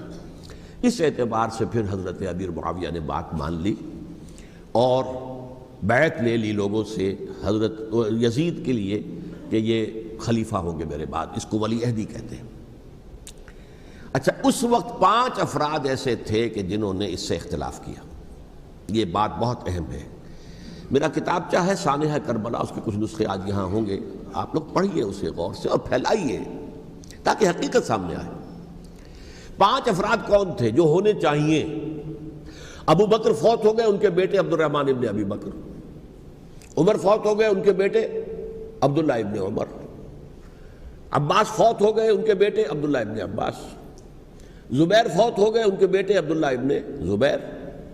اور حضرت حسن جو ہے ان کا انتقال ہو چکا تھا، حضرت علی کے بیٹے حضرت حسین رضی اللہ تعالی عنہ مجمعین. حضرت حسن کے بارے میں ایک فریق کا کہنا یہ ہے کہ انہیں زہر دے کر ہلاک کیا گیا. اہل تشیع کا قول یہ ہے، جبکہ اہل سنت کہتے ہیں کہ نہیں، وہ اپنی جو بھی طبی موت تھی اس سے ان کی وفات. لیکن میں اس میں نہیں جانا چاہتا، اس لیے کہ یہ مائکرو ہسٹری جو ہے نا، وہ تو ایک ایک واقعے کے لیے ادھر کی روایات کیا، ادھر کی کیا ہیں، ان کے پاس کیا دلائل، ان کے پاس یہ تو کسی ریسرچ اسکالر کا موضوع ہے، میرا موضوع نہیں ہے. لیکن بہرحال یہ 5 حضرات تھے جنہوں نے ولی عہدی کی بیعت نہیں کی. لیکن حضرت معاویہ اتنے حلیم الطبع انسان تھے، انہوں نے جبر نہیں کیا، کوئی تشدد نہیں کیا. ٹھیک ہے، ولی عہدی کی بیعت نہیں کر رہے، کوئی بات نہیں، میری بیعت تو کی ہوئی ہے نا، ابھی تو میں زندہ ہوں، بات ختم ہو گئی. میری بیعت کو تو نہیں توڑا انہوں نے، فسخ بیعت نہیں کی. اس اعتبار سے انہوں نے نہ کوئی تشدد کیا، نہ جبر کیا، نہ کوئی مواخذہ کیا. لیکن جب امیر معاویہ کا انتقال ہو گیا، اب ولی عہدی کی بجائے وہ اب خلافت کی بیعت ہوئی. سب لوگوں نے بیعت کر لی. ان 5 میں سے ایک فوت ہو چکے تھے، حضرت عبد الرحمن ابن ابی بکر فوت ہو چکے رضی اللہ تعالی. 4 تھے، ان 4 میں ایک اختلاف ہوا. 2 کی رائے یہ تھی، عبداللہ ابن عمر، عبداللہ ابن عباس، کہ اگرچہ یہ کام غلط ہوا ہے، اسلام کی روح کے منافی ہوا ہے، یہ بادشاہت کی بنیاد پڑ رہی ہے، لیکن یہ بات ایسی نہیں ہے کہ اس کی بنا پر ہم خانہ جنگی شروع کروا دیں، امت کے اندر خون خرابہ کروائیں، فساد کروائیں. لہذا انہوں نے بیعت کر لی. اب کوئی اگر یہ کہے معاذ اللہ کہ وہ بک گئے تھے یزید کے ہاتھوں، معاذ اللہ ثم معاذ اللہ، وہی بات آپ اختلاف کر سکتے ہیں کہ انہیں نہیں کرنی چاہیے تھی، یہ کوئی رائے رکھے، مجھے اختلاف نہیں. لیکن ان کی نیت پر حملہ کریں گے تو حملہ محمد رسول اللہ پر ہوگا صلی اللہ علیہ وسلم. عبداللہ ابن عمر کون ہیں؟ کتنی حدیثیں ان سے جو ہے وہ منقول ہیں. عبداللہ ابن عباس کون ہیں؟ جنہیں حضور نے جو ہے جن کے لیے دعا کی تھی، اے اللہ فقہہ فی الدین وعلمہ التاویل، اے اللہ اس نوجوان کو دین کا فہم عطا کر اور قرآن کی تعویل اور تفسیر کا علم عطا کر. حبر الامہ کہلاتے ہیں. وہ کہیں پیسوں اور ٹکوں کے عوض بک جانے والے نہیں تھے. انہوں نے امت کی مصلحت دیکھی، نیت جو ہے اس پر حملہ نہ کیجیے. البتہ اختلاف کا حق آپ کو حاصل ہے. 2 حضرات جو ہے ڈٹے رہے کہ نہیں، ہمیں کم وٹ میں ریزسٹ کرنا ہے۔ عبداللہ ابن زبیر عمر کے اعتبار سے وہ بڑے ہیں، مسلمانوں میں سب سے پہلے ولادت مدینے میں جا کر جو ہوئی ہے وہ عبداللہ ابن زبیر کی ہوئی ہے۔ ہجرت کر کے جب مہاجرین وہاں پہنچے کچھ عرصے تک کسی کے ہاں کوئی اولاد نہیں ہوئی تو لوگوں نے تانے دینے شروع کر دیے کہ معلوم ہوتا ہے کہ یہاں آ کر یہ مکے کے رہنے والے جو ہیں کمزور ہو گئے ہیں، ان کے ہاں اولاد ہی نہیں ہو رہی۔ پھر عبداللہ ابن زبیر کی ولادت ہوئی ہے، یہ حضرت ابو بکر کے نواسے ہیں، حضور کی زوجہ محترمہ حضرت عائشہ کی بہن حضرت دیکھیے ابھی نام نکل گیا ہے جی، حضرت اسماء رضی اللہ تعالی عنہا عنہما، یہ ان کے صاحبزادے ہیں، حضرت زبیر کے بیٹے۔ ان کا فیصلہ ہوا کہ ہمیں رجسٹ کرنا ہے کم وقت میں ایٹ اینی کاسٹ۔ حضرت حسین ابن علی رضی اللہ تعالی عنہما کا بھی فیصلہ ہوا کہ ہمیں رجسٹ کرنا ہے کم وقت میں۔ البتہ ان میں بھی ایک اختلاف ہو گیا، یعنی یہ دو تو جڑے رہے، ان دو میں اختلاف ہو گیا۔ عبداللہ ابن زبیر کا کہنا یہ تھا کہ ہمیں حجاز میں رہنا چاہیے، یہ سرزمین ہے جس میں نبوت کی برکات سب سے زیادہ ہیں، یہاں ہم مضبوط قلعے کے اندر ہیں، ہمیں یہاں سے جو ہے رجسٹ کرنا چاہیے اور ختم کرنا چاہیے اس نظام کے اندر جو خرابی آ گئی ہے اس کو۔ حضرت حسین رضی اللہ تعالیٰ عنہ کے پاس خطوط کا تانتا بنا ہوا تھا، کوفے سے لوگ خط لکھ رہے تھے، آئیے آئیے آئیے، ہم آپ کے ہاتھ پر بیعت کریں گے، ہم آپ کے ہاتھ پر بیعت کریں گے، ہم آپ کے ہاتھ پر بیعت کریں گے۔ یہی وہ کوفہ جو حضرت علی کا دارالخلافہ رہا تھا اور جو پھر سبائیت کا گڑھ بن گیا تھا۔ چنانچہ حضرت حسین نے حضرت مسلم بن عقیل کو بھیجا وہاں پر کہ میرے نمائندے کی حیثیت سے جا کر وہاں پر بیعت لو۔ 10-12 ہزار افراد نے بیعت کر لی، لیکن اس کے بعد یزید کی طرف سے گورنر بنا کے بھیجا گیا ابن زیاد کو۔ ابن زیاد نے آ کر جو تشدد کیا اور سختی کی تو سب کے سب بیعت توڑ کر اور سب منحرف ہو گئے۔ مخلصین تو وہ تھے نہیں، الکوفی لایوفی، کوفی جو ہے وہ تو کوئی وعدہ وفا کرنے والا ہوتا ہی نہیں، بیعت توڑ دی۔ فمن نقص فانما ينقص على نفسه، بیعت کے بعد بیعت توڑ دینا بہت بڑا گناہ ہے، توڑ دی۔ ادھر اطلاع مل گئی حضرت حسین کو، چل چکے تھے وہ، راستے میں تھے کہ وہاں تو مسلم بن عقیل شہید ہو گئے اور سب لوگوں نے بیعت توڑ دی۔ اب واپس جانا چاہتے تھے لیکن مسلم بن عقیل کے بیٹے جو ہے اڑ گئے۔ یہ عرب کی اپنی ایک جو ہے پرانی ان کی حمیت اور ان کا قبائلی نظام کہ اب ہم اپنے والد کے خون کا قصاص لیے بغیر نہیں جائیں گے۔ حضرت حسین رضی اللہ تعالیٰ عنہ کی مروت اور شرافت کہ یہ میرا ساتھ دینے کے لیے آئے تھے، اب میں ان کا ساتھ نہ دوں تو یہ تو شرافت اور مروت کے خلاف ہے۔ کہا اچھا چلو چلتے۔ وہاں جا کر بھی عین اپنے میدان کے اندر بھی حضرت حسین رضی اللہ تعالیٰ عنہ نے 3 چیزیں پیش کی ان کوفیوں کے لشکر کے خلاف۔ سب سے بڑا لشکر کے اندر سب سے بڑے تو کوفی تھے جنہوں نے بیعتیں کی ہوئی تھی حضرت حسین کے ساتھ۔ دیکھو مجھے جانے دو واپس حجاز کی طرف، یا مجھے سرحدوں پر بھیج دو تاکہ میں کافروں کے ساتھ جنگ کرتے ہوئے اپنی جان دے دوں، یا مجھے یزید کے پاس جانے دو، میں اپنا معاملہ اس سے طے کر لوں۔ لیکن کوفیوں کو یہ گوارا نہیں تھا۔ اگر یہ یزید کے پاس پہنچ گئے تو ہمارا کچا چٹھا بیان کر دیں گے کہ مجھے تو ان لوگوں نے ورغلا کر بلایا تھا۔ اس لیے کہ دیکھیے حضرت امیر معاویہ کے 20 سالوں کے دوران میں بتا چکا ہوں ان کی حکومت اتنی مستحکم تھی کہ اس کے خلاف کوئی فتنہ اٹھانا ممکن نہیں تھا۔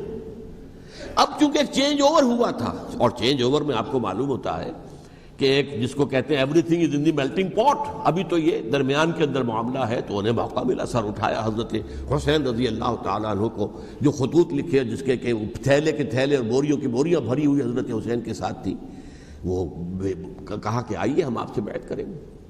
انہوں نے نہیں مانا، اور اصل میں حضرت حسین کے قاتل وہ کوفی ہیں، وہ بزدل، وہ منافق جنہوں نے بیعت کر کے بیعت توڑی، اور اب وہ آ گئے کہ اگر یہ حسین رضی اللہ تعالیٰ عنہ بچ کر کہیں یزید کے پاس پہنچ گئے تو پھر ہمارا کچا چٹھا جو ہے وہ سامنے آ جائے گا اور ہماری پھر شامت آ جائے گی۔ لہذا انہوں نے قتل کیا حضرت حسین کو رضی اللہ تعالیٰ۔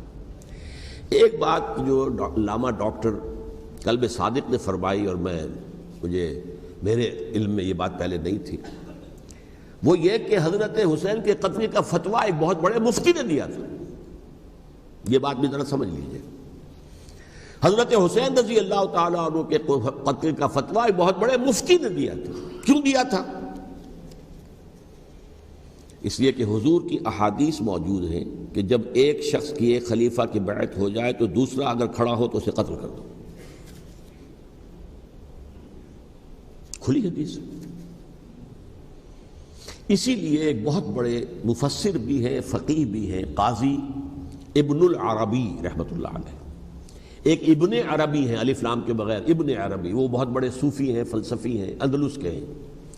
یہ قاضی ابن العربی ہیں جنہوں نے قرآن کی ایک تفسیر لکھی ہے اس اعتبار سے کہ صرف ان آیات کی تفسیر جن سے کہ فقہی احکام جو ہیں ان کا استنباط ہوتا ہے. یہ دو تفسیریں اس طور سے لکھی گئی ہیں قرآن مجید کی. احکام القرآن ان کا نام ہے دونوں کا، جن میں سے ایک جو ہے قاضی ابن العربی کی ہے. ان کا ایک جملہ نقل ہوتا ہے، قتل الحسین بسیف جدہ، حسین قتل ہو گئے اپنے ہی نانا کی تلوار سے. وہ تلوار کیا تھی؟ جب کسی کی بیعت ہو چکی ہو پھر کوئی کھڑا ہو مدعی خلافت، قتل کر دو. میرے نزدیک حضرت حسین مدعی خلافت نہیں تھے. یہ بات اس وقت سامنے لوگوں کے نہیں آئی، بلکہ حکومت نے یہ باور کرا دیا کہ یہ تو باغی ہے، یہ مدعی ہے خلافت کے. انہوں نے تو دعویٰ نہیں کیا خلافت کا، وہ تو صرف اس عمل کو روکنے کے لیے میدان میں آئے تھے. اور اس بات کو اچھی طرح سمجھ لیجئے کہ اس وقت تک یہ جو تصور آج ہمارے پاس ہے کہ ریاست علیحدہ ہے، حکومت علیحدہ ہے. State of Pakistan, we are loyal to the state of Pakistan. ہم ریاست پاکستان کے وفادار ہیں، گورنمنٹ آف پاکستان کے وفادار نہیں ہیں. We are not loyal to the government. Government تو کبھی بے نظیر کی تھی، ہم اس کے خلاف تحریک چلا رہے تھے، یا کبھی کسی اور کی تھی اس کے خلاف تحریک چل رہی ہے، یا کبھی ضیاء الحق کی تھی اس کے خلاف تحریک چل رہی ہے. گورنمنٹ کو بدلنا تو عوام کا حق ہے. آج اس وقت نہیں تھا. اس وقت ریاست اور حکومت کا کوئی فرق نہیں تھا. لہذا جو حکومت سے اختلاف کرے گویا کہ باغی ہے. یہ ہے اصل میں وہ پیچیدہ مسئلہ کہ کیوں کسی مفتی نے فتویٰ دے دیا. اس لیے کہ اس وقت تک ریاست اور حکومت کا فرق واضح نہیں تھا دنیا پر. یہ تو ابھی کوئی 100-150 سال کی بات ہے کہ آج ہمارا جو پولیٹیکل سائنس کا ایولیوشن ہوا ہے وہ اسٹیج تک پہنچ گیا ہے کہ اسٹیٹ علیحدہ ہے، حکومت علیحدہ ہے. حکومت تو اسٹیٹ کے 3 آرگنز میں سے ایک آرگن ہے. ایڈمنسٹریشن حکومت کی ہے، جوڈیشری ہے اور لیجسلیچر ہے. 3 آرگنز ہیں بڑے بڑے، ان میں سے ایک ہے. تو حکومت کو بدلنا تو عوام کا حق ہے، چاہے وہ ووٹ کے ذریعے بدلیں چاہے ایجیٹیشن. اگر پرامن ایجیٹیشن ہے اس سے حکومت کو بدلنے کا حق حاصل ہے دستوری طور پر ہر اعتبار سے. اس وقت یہ نہیں تھا. لہذا صورتحال یہ بن گئی کہ حکومت وقت نے باور کرا دیا مسلمانوں کو. ورنہ سوچئے نواسۂ رسول کو قتل کرنا کوئی آسان کام تھا؟ آخر سب کلمہ گو تھے کہ نہیں تھے؟ کلمہ گو تو تھے نا، اور حضور سے عقیدت اور محبت میں کمی. لیکن یہ کہ فتویٰ اگر ایک بہت بڑے مفتی کا، جو کہ حضرت علامہ ڈاکٹر قلب صادق صاحب نے فرمایا، مجھے اس مفتی کا نام بھی معلوم نہیں، کہ ایک مفتی ہی کا فتویٰ تھا وہ، جس کے بنا پر اب ان لوگوں نے حضرت حسین کو قتل کیا. اور یہی وجہ ہے کہ انہوں نے پھر خیموں کو بھی آگ لگا دی. وائی؟ حالانکہ دیکھیے اگر دشمنی کا انتقام ہوتا تو حضرت علی بن حسین جو بیمار تھے، جو بعد میں زین العابدین رحمۃ اللہ علیہ کے نام سے پھر یہ اہل تشیع کے چوتھے امام معصوم ہیں، حضرت علی، حضرت حسن، حضرت حسین، اور پھر حضرت علی بن حسین زین العابدین رحمۃ اللہ علیہ، کیا ان کو بھی قتل کر دیتے؟ حضرت حسین کی نسل ہی ختم ہو جاتی. لیکن نہیں کیا. آگ کیوں لگائی؟ آگ اس لیے لگائی کہ وہ جو ڈاکومنٹری پروف ہے ہماری غداری کا یزید کے خلاف حضرت حسین کو جو ہم نے دعوت دی، وہ جو ڈاکومنٹری پروف خطوط کی شکل میں موجود ہے وہ ختم ہو جائے، ڈسٹرائے ہو جائے. اس کے لیے انہوں نے خیموں میں آگ لگائی. بہرحال یہ ہے تاریخی پس منظر. یہ اسی سبائی فتنے کا تسلسل ہے جس نے سب سے پہلے حضرت عثمان کی جان لی رضی اللہ تعالیٰ عنہ. 5 سال تک مسلمانوں میں خانہ جنگی رکھی ہے. حضرت علی کو پھر شہید کیا، اور اس کے بعد جو ہے 20 سال حضرت امیر معاویہ کے تو سر نہیں اٹھا سکے. لیکن پھر جب ایک چینج اوور ہو رہا تھا تو اس وقت انہوں نے موقع غنیمت سمجھا کہ اب کھڑے ہو جاؤ اور اب دوبارہ ایک فتنہ جو ہے اس کو امت کے اندر پیدا کر دو. اچھا، اس معاملے میں ایک بات جو میں نے وہاں کہی کہ ہمارے ہاں شاعرانہ جو مبالغہ آمیزی ہے. یہ میری گفتگو کا حصہ انہوں نے حذف کر دیا ہے. اور میں نے ایک سنی شاعر، بہت بڑے عالم، جن کے حوالے سے آج بھی میری تقریر ہوگی خالق دینہ ہال میں، مولانا محمد علی جوہر کے ایک شعر کے حوالے سے کہا کہ قتل حسین اصل میں مرگ یزید ہے، اسلام زندہ ہوتا ہے ہر کربلا کے بعد. میں نے کہا بالکل محمل شعر ہے. اسلام مرا ہی نہیں تھا، زندہ ہونے کا کیا سوال. اور اگر کسی درجے میں مزمحل یا زخمی ہوا تھا تو وہ تو رہا، کربلا کے بعد بھی رہا، یزید کی حکومت بھی رہی، بنو امیہ کی حکومت بھی چلی، کوئی تبدیلی تو نہیں آئی. یہ کیا کہہ رہے ہیں؟ اسلام زندہ ہوتا ہے کربلا کے بعد. میں نے کہا اسلام مرا نہیں تھا. جیسے میں نے یہ کہا کہ ملوکیت جو ہے وہ اب شروع نہیں ہوئی، ملوکیت تو 20 برس پہلے شروع ہو چکی تھی حضرت امیر معاویہ کے. لیکن ظاہر بات ہے کہ حضرت حسن نے، حضرت حسین نے اس کو قبول کیا. اور حضرت حسین نے تو پھر 10 سال تک ولی عہدی جو تھی چاہے بیعت نہیں کی، لیکن اس کے خلاف میدان میں آ کر چیلنج تو نہیں کیا. اس اعتبار سے یہ معاملہ جو ہے اسلام زندہ ہوتا ہے کربلا کے بعد، یہ بے تکی بات ہے. ہاں، حضرت شاہ اسماعیل شہید رحمۃ اللہ علیہ کی اگر میں تشبیہ کو، تمثیل کو سامنے رکھوں تو اسلام کی عمارت 6 منزلہ ہے، 6ٹھی منزل ٹاپ کی وہ گر گئی، 5 منزلیں انٹیکٹ تھیں، اسلام مرا نہیں تھا. عدالت میں شریعت کے مطابق فیصلے ہو رہے تھے، قاضی تھے، مفتی تھے، شریعت نافذ تھی، اسلام کہاں مرا تھا. جبکہ خود کہہ رہے ہیں علامہ کلب صادق کے ایک مفتی کے فتوے سے حضرت حسین کو قتل کیا گیا. اب وہ مفتی کی رائے، اس کی بدنیتی ہو، جو بھی ہو، وہ جانے، اللہ جانے. لیکن عام مسلمان کیا کریں؟ اس پہلو سے اسلام مرا نہیں تھا. ہاں، ایک منزل گر گئی تھی، وہ گری رہی، 1000 برس تک گری رہی، یہاں تک کہ آ کر مغربی امپیریلزم نے اس کے گرایا، ملوکیت کا معاملہ ختم کیا، اور وہ جبرین ملوکیت دوسری آ گئی. ورنہ وہی بادشاہی چلی ہے. بلکہ دور بنو امیہ میں وہ بادشاہی پوری طرح اس نے بالوں پر نہیں نکالے تھے، اصل بالوں پر تو اس نے نکالے ہیں دور بنو عباس میں آ کر. اور پھر سلاطین جو ہے ترک، جو ترک خلفاء ہیں، ان کا بھی بادشاہت تھی، اور کیا تھا، وہ خلافت تو نہیں تھی. تو یہ تو اسلام میں جو بھی نقص واقع ہو گیا تھا، کبھی واقع ہو گئی تھی، وہ جو کی تو برقرار رہی. اس کو بھی تسلیم کیا. میں اللہ کا شکر ادا کر کے کہتا ہوں کہ دونوں حضرات، دونوں شیعہ دانشور اور بڑی اعلیٰ سطح کے جو شیعہ عالم تھے، انہوں نے اس بات کو تسلیم کیا اور میری اس بات کو چیلنج نہیں کیا.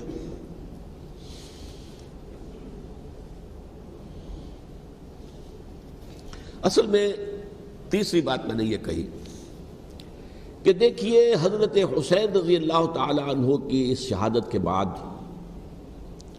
اس کے بعد واقعہ حرہ بھی ہوا، جو واقعہ کربلا سے بھی بعض اعتبارات سے زیادہ بھیانک اور زیادہ گھناؤنا واقعہ بنو امیہ کی تاریخ ہے، جس کو لوگ جانتے ہی نہیں. مدینہ کے کچھ لوگوں نے بغاوت کی اور انہوں نے اس کے خلاف فوج بھیجی، اور فوج کو جب مدینہ فتح کر لیا، 3 دن کے لیے حلال کر دیا، جو چاہو کرو، یہاں جسے چاہو مارو، جسے چاہو لوٹو، جس کا گھر چاہو برباد کرو، جس عورت کو چاہو ریپ کرو. اور یہ مدینہ النبی کے اندر ہوا. تو کاٹ کھانے والی ملوکیت کے اندر بہت سے واقعات ہوئے. عبداللہ ابن زبیر کھڑے ہوئے، انہوں نے حکومت قائم کی تھی، لیکن یہ کہ وہ تو 6 سال کے لیے کامیاب بھی رہے، ایک حکومت قائم کی، بنو امیہ کے ہاتھ پر بیعت نہیں کی، بالآخر ان کی حکومت بھی ختم ہو گئی. پھر حضرت زید کھڑے ہوئے، انہوں نے بغاوت کی، وہ بھی ناکام رہ گئے. پھر بنو عباس میں کھڑے ہوئے حضرت نفس زکیہ، حضرت حسن رضی اللہ تعالیٰ عنہ کے اولاد میں سے، وہ بھی ناکام ہو گئے، شہید ہو گئے. پھر یہ سمجھ لیا گیا کہ اب یہ جہاں تک 6ٹھی منزل ہے وہ تو دوبارہ تعمیر نہیں ہو سکتی. یہ تو جس کی لاٹھی اس کی بھینس، جس کے پاس طاقت ہوگی اس کی حکومت ہوگی، جس کا قبیلہ زیادہ قوی ہوگا، جس قبیلے میں زیادہ عصبیت ہوگی، مضبوط ہوگا، متحد ہوگا، طاقتور ہوگا، اسی کی حکومت ہوگی. البتہ اس کے نیچے لوگوں کے اخلاق کی اصلاح کرو. صوفیاء کرام نے وہ کام اپنے ذمے لیا، اور بالکل وہی کام ہے کہ جو ائمہ اہل بیت کرتے رہے. حضرت حسن کی اولاد میں پھر حضرت علی بن حسین رضی اللہ تعالی، حضرت حسین کی اولاد میں پھر امام محمد باقر، امام محمد جعفر صادق، اور اس کے بعد بھی 5 اور. کسی نے بغاوت نہیں کی. جیسے علماء کرام کام کر رہے تھے اور جیسے صوفیاء کرام کام کر رہے تھے، ایسے ہی وہ مسلمانوں کی علمی تربیت، روحانی تربیت و تزکیہ کر رہے تھے. کسی نے حکومت کو چیلنج نہیں کیا. نوٹ کر لیجیے اس بات کو. حضرت علی نے بھی چیلنج نہیں کیا تھا, حضرت حسن نے چیلنج نہیں کیا, خود صلح کر لی. تو ائمہ اہل بیت جو 12 یہ گنتے ہیں, جن میں سے آخری جو ہے حضرت مہدی کو تو ابھی ظاہر ہونا ہے, ان کے عقیدے کے مطابق وہ روح پوش ہیں, وہ ظاہر ہوں گے. لیکن 11 حضرات کے بارے میں یہ کہ حضرت حسین کے سوا کسی نے بھی چیلنج نہیں کیا وقت کے نظام کو, اور حضرت حسین نے بھی اس مغالطے پر کیا کہ کوفی ساتھ دیں گے, اور یہ موقع ہے کہ یہ جو 6ٹھی منزل اسلام کی گر گئی ہے اسے دوبارہ تعمیر کر دیا جائے. انہوں نے خلافت کا دعویٰ نہیں کیا تھا, یہ انہیں عوام کو مغالطے میں مبتلا کیا گیا کہ یہ خلافت کا مدعی ہو کر سامنے آیا. جیسا کہ میں نے آپ سے کہا تھا, امیر معاویہ نے حضرت علی کے عہد خلافت میں کبھی خلافت کا دعویٰ نہیں کیا, مدعی خلافت نہیں تھے. وہ تو یہ کہتے تھے کہ قاتلان حسین جو ہے, قاتلان عثمان کو سزا دو, قصاص دو, بس. اسی طرح حضرت حسین نے بھی, اب دیکھیے اس ضمن میں اس میں کوئی شک نہیں ہے, حضرت حسین رضی اللہ تعالی عنہ کی جو شہادت ہوئی ہے اور ان کے ساتھیوں کی, اعزاء و اقارب کی, تاریخ انسانی میں یہ عزم, ہمت, شجاعت, مثابرت, صبر, استقلال, استقامت, اس کی بہت روشن مثال ہے, بہت روشن مثال ہے, بہت روشن مثال ہے. لیکن اس سے تاریخ کی رفتار پر کوئی اثر نہیں پڑا.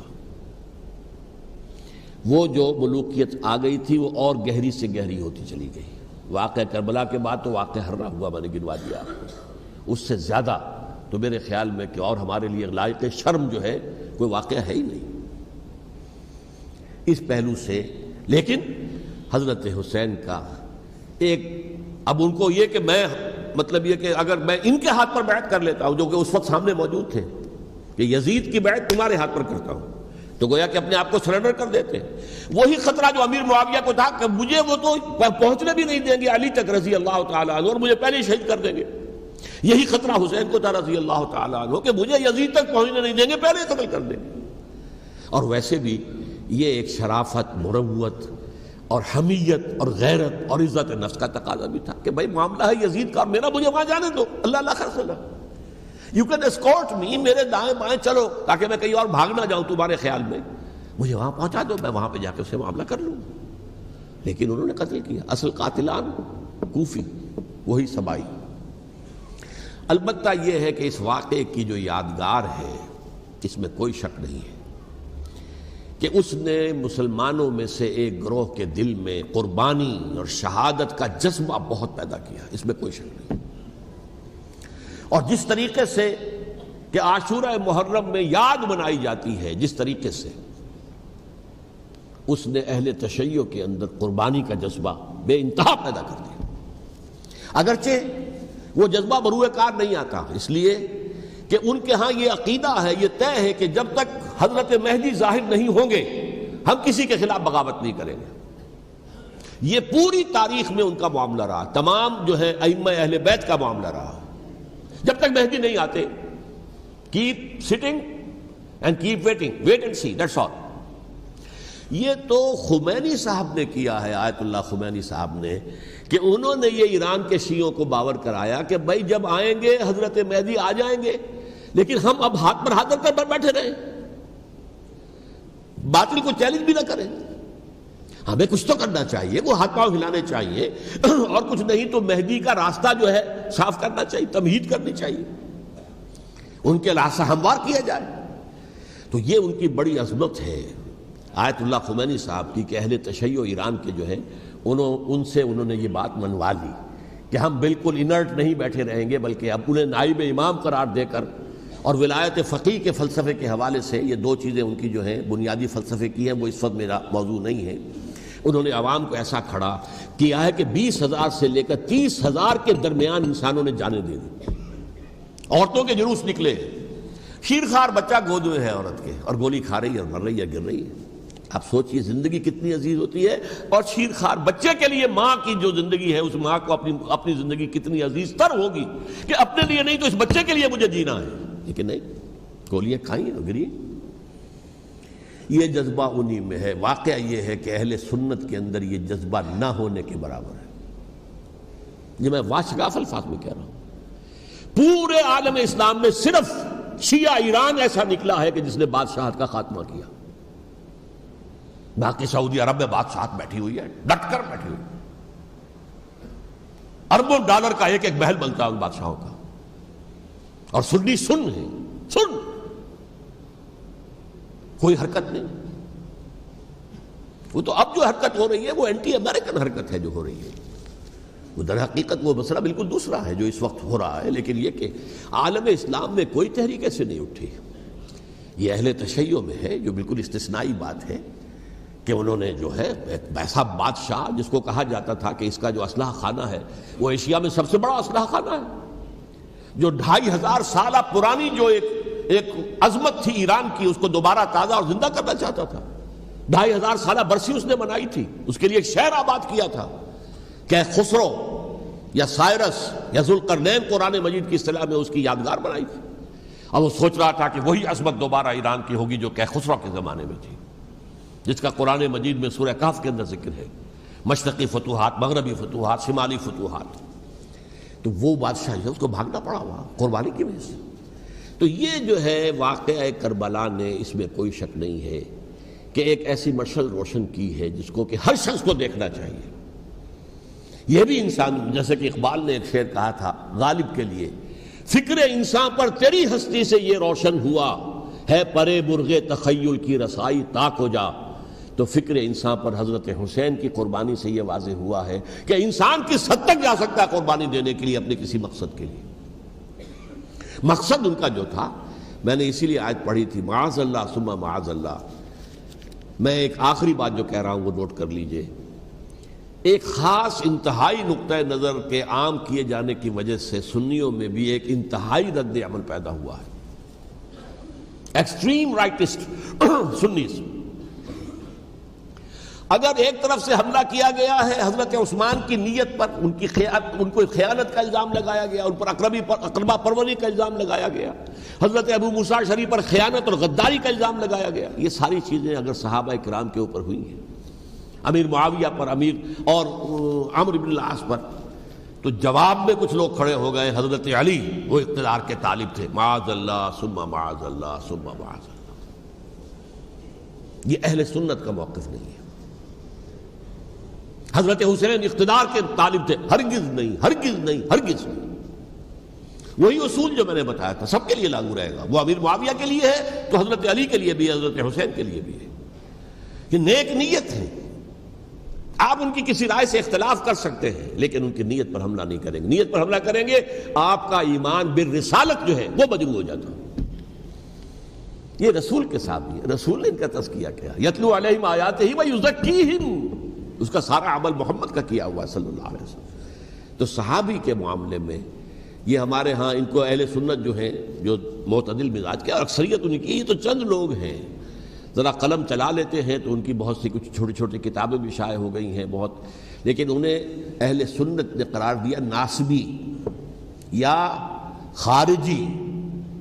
جیسے خوارج نے کہا تھا حضرت علی بھی کافر ہیں اور حضرت امیر معاویہ بھی کافر ہیں، حضرت عمرو بن العاص بھی کافر ہیں، معاذ اللہ ثم معاذ اللہ. ایسے ہی کچھ لوگ حضرت حسین پر بھی الزام لگاتے ہیں کہ اقتدار کی ہوس اور طلب کے اندر انہوں نے یہ سارا سفر کیا تھا، اور بس یہ ہے کہ وہ جو بازی تھی وہ ہار گئے. اللہ اللہ خیر صلی اللہ، اس سے آگے کیا ہے معاملہ؟ نہیں، معاذ اللہ ثم معاذ اللہ. اسی لیے میں نے آیت آج جو پڑھی تھی ایک اور جو بہت بظاہر آپ کو معلوم ہوئی ہوگی، غیر متعلق ہے میرے آج کے عنوان سے، تلک الدار الآخرۃ نجعلھا للذین لا یریدون علوا فی الارض ولا فسادا. یہ سورہ قصص کے آخری آیات میں سے. دیکھو یہ آخرت کا گھر جو ہے وہ ہم خاص کر دیں گے ان لوگوں کے لیے جو اس زمین میں اپنے اقتدار کے طالب نہیں ہوتے. زمین میں اقتدار کے طالب ہوگے فساد ہو جائے گا. تم بھی طالب، میں بھی طالب، جھگڑا ہوگا، لڑائی ہوگی، دنگا ہوگا، فساد ہوگا.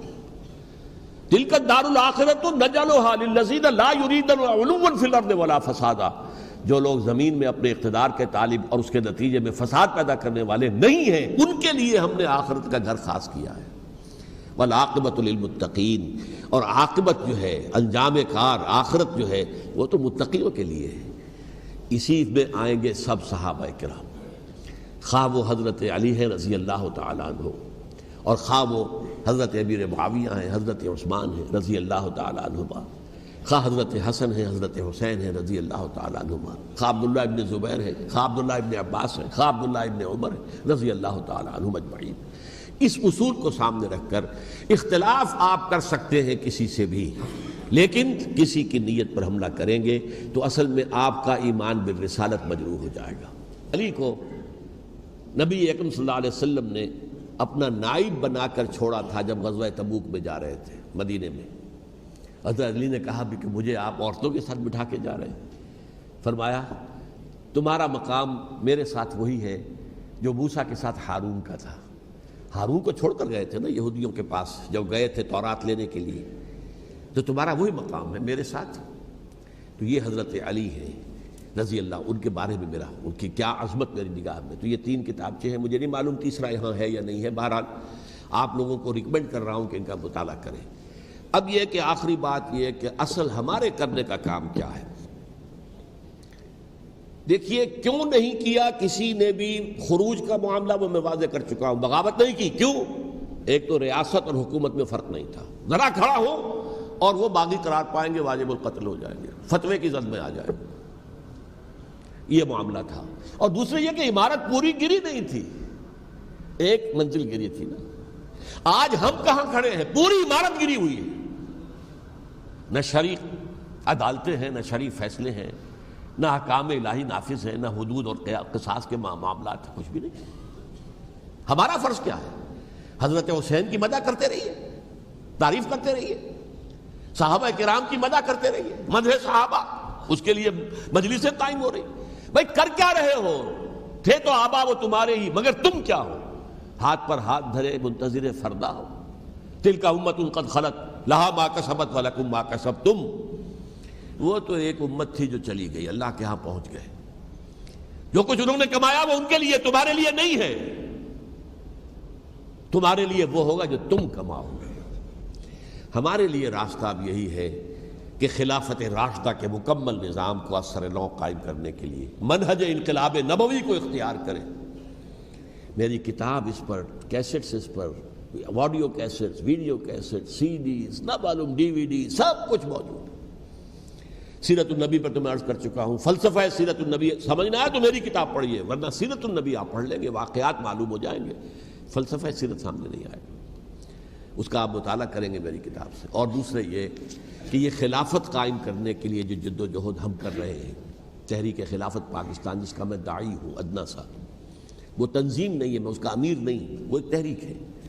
جیسے تحریک پاکستان کہلاتی تھی جس کی تنظیم تھی مسلم لیگ، پارٹی کا نام مسلم لیگ تھا، لیکن تحریک پاکستان۔ اس طرح تحریک خلافت پاکستان وہ ہم نے چلائی ہے تنظیم اسلامی کے تحت۔ یہ خلافت جب پہلی چلی تھی آج سے 84 سال قبل، نومبر 1921 میں خالد دینہ ہال میں وہ مقدمہ چلا تھا، جس کے نتیجے میں بڑے بڑے جو لیڈر تھے ہمارے، مولانا محمد علی جوہر اور مولانا حسین مدنی اور مولانا ابوالکلام آزاد، ان سب کو 2 سال کی قید کی سزا سنائی گئی تھی، بغاوت، مقدمہ بغاوت، یہ خالد دینہ ہال۔ اسی میں سن 91 یا 92 میں میں نے 3 دن تقریریں کی تھیں، جن میں آج سے پھر میں 3 تقریریں کرنے والا ہوں، ایک آج شام کو، ایک کل شام کو رات 9 بجے، آج بھی کل بھی، ایک پرسوں اتوار کی صبح کو 10 بجے ہے کیا 11 بجے۔ تو ان میں آپ حضرات شرکت فرمائیں تاکہ اصل جو ہمارے کرنے کا کام ہے، تاریخ کو بھی سمجھنا چاہیے، تاریخ کے عوامل کیا ہیں، کیا پس پردہ عوامل کار فرما تھے، کیا کسی شے کی اصل حقیقت ہے، وہ سمجھنا چاہیے۔ لیکن یہ ہے کہ اس اعتبار سے میں نے جب یہ لفظ استعمال کیا تھا اس مذاکرے میں، لپ سروس، کہ یہ ہم صرف لپ سروس کرتے رہیں، مدح کے بیان کرتے رہیں، منقبت بیان کرتے رہیں، حضور کی نعتیں کہتے رہیں، تو اس سے تو بات نہیں بنے گی جب تک کہ وہ فرض منصبی شہادت علی الناس کا جو ہمارے ذمے ہے بحیثیت امت محمد صلی اللہ علیہ وسلم، اس کو ادا نہ کریں۔ مجھے خوشی ہے کہ اس کی بھی تائید دونوں حضرات نے کی، ہاں یہ لپ سروس کا معاملہ ہے۔ اللہ تعالی حضرت حسین کے نقش قدم پر چلتے ہوئے، بلکہ اصل میں تو ہمارے لیے اسوہ رسول ہے محمد صلی اللہ علیہ وسلم کا، اس پر چلتے ہوئے ہم پاکستان میں اسلام کا نظام خلافت قائم کرنے کی جد و جہد کریں۔ اقول قولی ھذا واستغفر اللہ لی ولکم ولسائر المسلمین والمسلمات۔